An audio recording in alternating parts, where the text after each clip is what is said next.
Hello everyone, I'm Sneha and welcome to English Literature Desk. So, I have given my videos about modern age and chronology in modern age, and as many of you requested that I must provide the PDF along with my lecture. So, now I'm going to do one thing. You will hear my audio and you will see the PDF on the screen. So, go through the video and hope you like it. Thank you. So we have already talked about W.B. Yeats, Stephen Spender, Alfred Noyes, W.H. Auden, and many more. So today I'm going to talk about Cecil D. Lewis. He was born on 27th April 1904, and he was dead on 22 May 1972. Often writing as C. D. Lewis, he was an Anglo-Irish poet and the poet laureate of the United Kingdom from 1968 until his death in 1972. He also wrote mystery stories under the pseudonym of Nicholas Blake. He is the father of Daniel Day Lewis, a noted actor. So, in his autobiography, The Buried Day, David Lewis wrote, "As a writer, I do not use the hyphen in my surname, a piece of inverted snobbery, which was produced rather mixed results." His works are poetry collections, English heritage, transitional poems, From Feathers to Iron, collected poems, A Time to Dance and Other Poems, Overtures to Death, Short is the Time, collected poems, Pegasus and Other Poems, The Gate, The Whispering Roots and Other Poems, The Complete Poems of C.S. de Lewis, A Hope for Poetry, Poetry for You, The Poetic Emails, translations of him was Virgil's Georgics, Virgil's Aeneid, Virgil's Eclogues. His novel was The Friendly Tree, Starting Point, Child of Misfortune, Dick Willoughby, The Otterbury Incident, and many more. And Louis MacNeese. He was born on 12th September 1907 and died on 3rd September 1963. He was an Irish poet and playwright. He was part of the generation of the Auden group that included W.H. Auden, Stephen Spender, and Cecil D. Lewis. MacNeice's body of work was widely appreciated by the public during his lifetime, due in part to his relaxed but socially and emotionally aware style. His works were poetry collections, Blind Fireworks, poems, Letters from Iceland, The Earth Compares, Autumn Journal, The Last Stitch, Holes in the Sky, collected poems, Ten Bird Offering, and many more. Then there is Walter de la Mare, 25 April 1872, 1873 to 22 June 1956. He was a British poet, short story writer, and novelist. He is probably best remembered for his work for children, for his poem The Listeners, and for a highly acclaimed selection of subtle psychological horror stories, amongst them Satan's Aunt and All Hallows. His 1921 novels, Memoir of Mizet, won the James State Blake Memorial Prize for Fiction.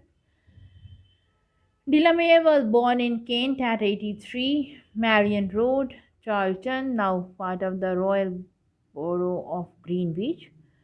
Partly descended from a family of French Huguenots and was educated at St. Paul's Cathedral School.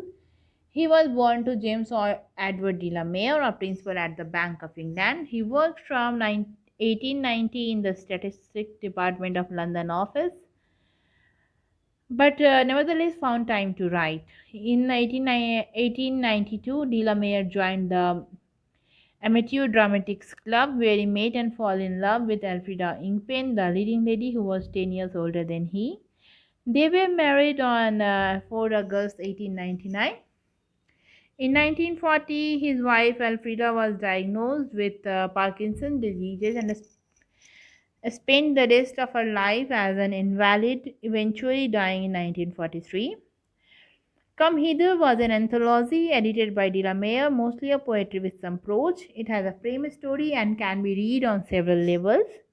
It was first published in 1923 and was a success. Further editions followed. Alongside children's literature, it includes a selection of the leading Georgian poets.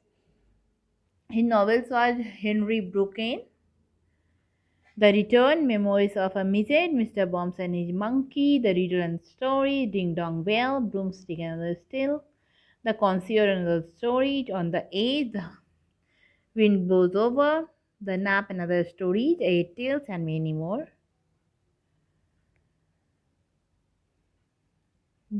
Then there was John Masefield. His timeline was 1878 to 12 May 1967. He was English poet and writer, was poet laureate of the United Kingdom from 1930. Among his best-known works are the children's novel The Midnight Walk and The Box of Delight, and the poems The Everlasting Mercy and Sea Fever. Masefield was born in Ledbury in Hertfordshire to Caroline and George Masefield, a solicitor. His mother died giving birth to his sister when Mansfield was only 6, and he went to live with his aunt. He spent several years abroad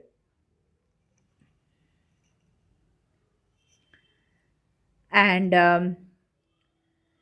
that he could spend much of his time reading and writing. It has abroad the convey the Masefield love for storytelling grew. While on his gossip, he listened to the stories and told about sea lore. His works are ballads and poems, The Everlasting Mercy, The Widow in the By Street, and many more. You can read in the screen and write down. Dylan Thomas, his timeline was 1914 to 1953. He was a Welsh poet and writer whose work include the poem Do Not Gentle Into That Good Night and Death Shall Have No Dominion. The play for voices under Milkwood and stories and radio broadcasts such as Child Christmas in Wales and Portrait of the Artist as a Young Dog. He became widely popular in his lifetime and remained so after his premature death at the age of 39 in New York City. By then, he had acquired a reputation which he had encouraged as a roistering, drunken, and doomed poet. He was born in Swansea, Wales, and although he wrote exclusively in the English language, he has been acknowledged as one of the most important Welsh poets of the 20th century. He is noted for his original, rhythmic, and ingenious use of words and imagery. His position as one of the great modern poets have been much discussed, and he remains popular with the public.